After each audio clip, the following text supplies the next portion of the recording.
Ashamaa harka fuunee hordoftoota fi daawwattoota sabaaf ta'e har'aan kana viidiyoo ajaa'ibaa qabadee dhufeen jira. Viidiyoon kun har'a haala kamiin intarneetii bilisaan irraa fayyadamuu dandeenya hajuu isiniif qabadee dhufeen jira. Intarneetii bilisaa kaardii yookaan qarshii tokko malee intarneetii bilisaan haalatti fayyadamuu dandeessan isiniif qabadee dhufeen jira.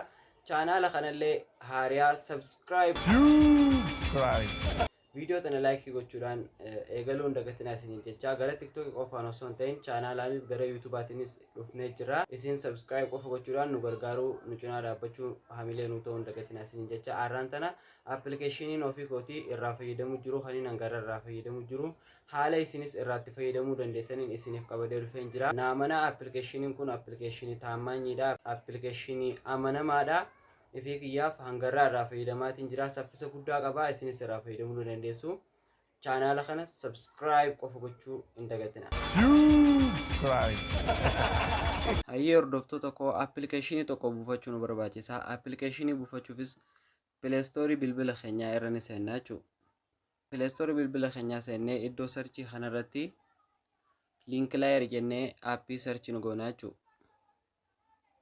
Linklayer maqaan aappii Linklayerii barreeffamaan isiniifin ka'a. Ergasii aappichi kanuma durarra taa'u kana irratti tuqachuudhaan appilikeeshina install nu godhannaa jechuudha karaa bilbila keenyaa.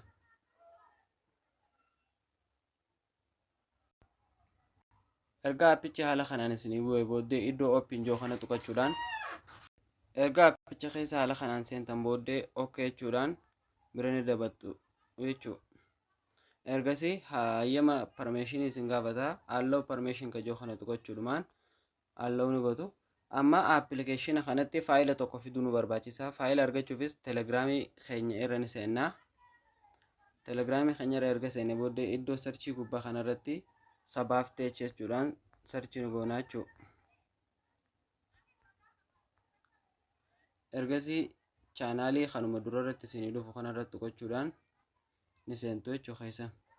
Chaanaalii kanarratti illee waan hedduu irra galaqqifama.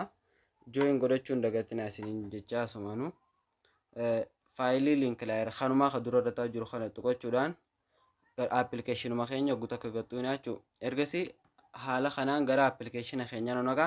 Anamma isinitti agarsiisuu fi waayifaadhaan isinitti agarsiisuu jira malee saantimaa fi daataa tokkollee daataan kiyya qarshii takka hin qabu. Akkuma argitaa jirtan waayifa cufee daataa banadheetiin jira. Amma Facebook uma keessa seenee yookaan YouTube keessa seenee isinitti agarsiisu jechuudha akka daataan kiyya qarshii humaa takka hin qabne. Haaluma argaa jirtan kanaan daataan kiyya qarshii takka hin qabu jechuudha. Akka appilikeeshinii dalagu isin amansiisuuf haala kanaan isin agarsiisaa jira. YouTube keessa illee yommuu seennu akkuma argaa jirtan takka hin qabu jechuudha. Daataan kiyyaas ta'e qarshii appilikeeshinii kiyya ittiin bananne daataan kiyya qarshii takka hin qabu jechuudha.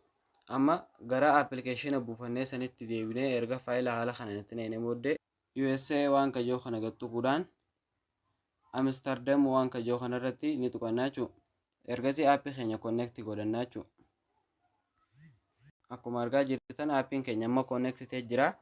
Amma waa takka gochuu qabna aappii keenya kana ad time kajoo kana godhannee yeroo guyya tokkoof akka inni nu turu ni godhannaa jechuudha. Yes goonee Samboota guyyaa tokko osoo inni disconnect isin jalaan taane itti fayyadamtu jechuudha. Ammas guyyaan akka zaa amma godhatanii kana gizee geesse jalee seenumaan ad time kajoo kana tuqatanii beeksisa isinii fidaa beeksisa san daawwachuudhaaf guyyaa tokko ammas akka inni disconnect akka isin jalaan taaneef isin gargaara.